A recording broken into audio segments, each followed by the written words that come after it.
September and October are special months for people fighting cancer. September is Prostate Cancer Awareness Month. October is Breast Cancer Awareness Month. And you'll hear a lot about new drug therapies and groundbreaking new research, but what you won't hear much about is the difficulty of coping with the emotional side of the disease. Families can go through their own personal hells dealing with cancer. The physical effect can be devastating, but while more and more patients are beating the disease, their families' lives are succumbing to the emotional toll that cancer can take. And our next guest can attest to that. Kevin Murphy is the author of Surviving Cancer After Surviving Cancer. Kevin, your family was torn apart by your wife's cancer. Can you tell us what happened? My wife had lumps in her neck. We were married only 2.5 years. They were taken out. We were given the great news that they were benign. Unfortunately, without us knowing it, they were wrong. About 5 months later, she had golf ball-sized tumors sticking out of her neck. Unfortunately, we were 4 months pregnant. They had to cut her open awake, and the bad news was cancer. And then what happened? Well, we were told that there were 2 procedures they had to do in order to stage the disease. Both killed the child.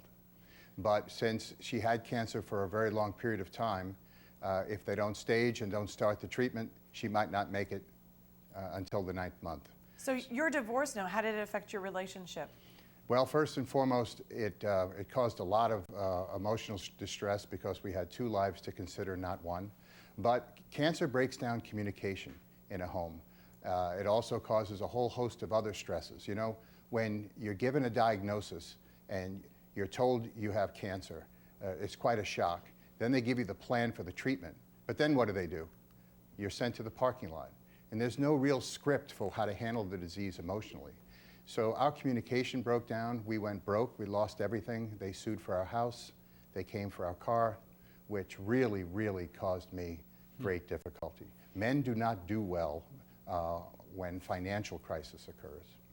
Kevin, I've heard, the best, the greatest doctors, sometimes the greatest minds in medicine have the worst bedside manners. How important is it for your doctor, the oncologist, your GP, whatever, to be not only straight with you, but to have some type of a plan for what happens next and what happens next, as opposed to, as you say, being left out in the parking lot? Well, one of the biggest gifts that I received with this book was Dr. Bernie Siegel doing the foreword, an author of 11 books, and he was a huge believer in that you have to treat the whole person.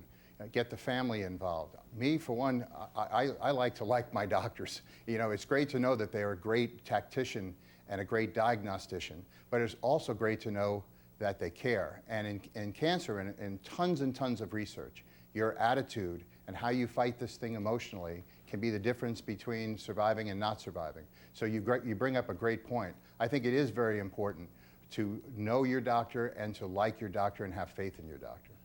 Kevin, you obviously wrote this book because you want to get this story, your story out there for other people that might at some point find themselves in a situation that's similar. And I guess you're saying these are the red flags, or, I don't want to happen to you what happened to me.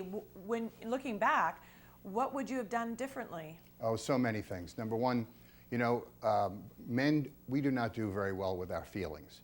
And I was a former union truck driver in New York City. I grew up on the tough side of the tracks. And I thought I could handle it.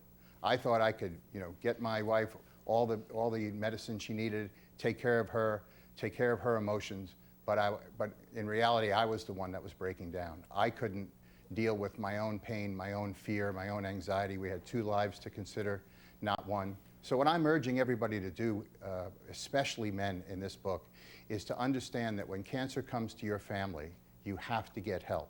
You have to bring people in, whether it be a pastor or hopefully a psychologist, somebody to talk to in order to help you through this very, very difficult time. You can't go through it alone. I like to say the 3 F's: faith, family, and friends. Bring them in and it'll help you get through. Okay, now how you're raised, and especially I guess for men, how you're raised has a real effect on how you would handle cancer in your family. How so? Is this not being afraid to show your feelings? And now you're in a situation where if you don't articulate your feelings, boy, you're really going to bring your whole family down with you as well. Right. Dick Vitale said it best on the back of the book. He said, men take heed. It's okay to pray. It's okay to weep. and it's okay to seek out help. I was a son of a World War II father. You know, you fall down, pick yourself up. Don't complain, nobody cares. Handle your own business. But in this particular situation, I'm here to tell you, a guy that considered himself a pretty strong man, I couldn't do it alone. I tried and I failed. And what I'm trying to convey, especially to men, is, you know, you don't have to go to a support group. None of us men want to sit in a room in a circle and cry in front of everybody else. But you can with a pastor, you can with a friend.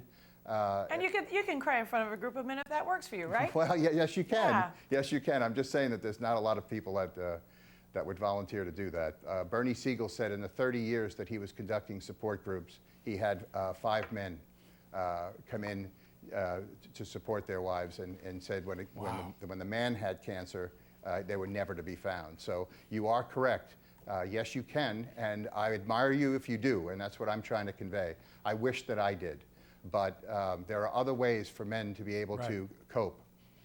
The book's called Surviving Cancer After Surviving Cancer, Coping with the Emotional Side of Cancer. Kevin Murphy is the author. Kevin, thanks so much for joining us today. Best of luck with the book. Best of luck with the future, with your family, and I hope that a lot of people will take heed from your words in this book. Thank you. Thank you very much.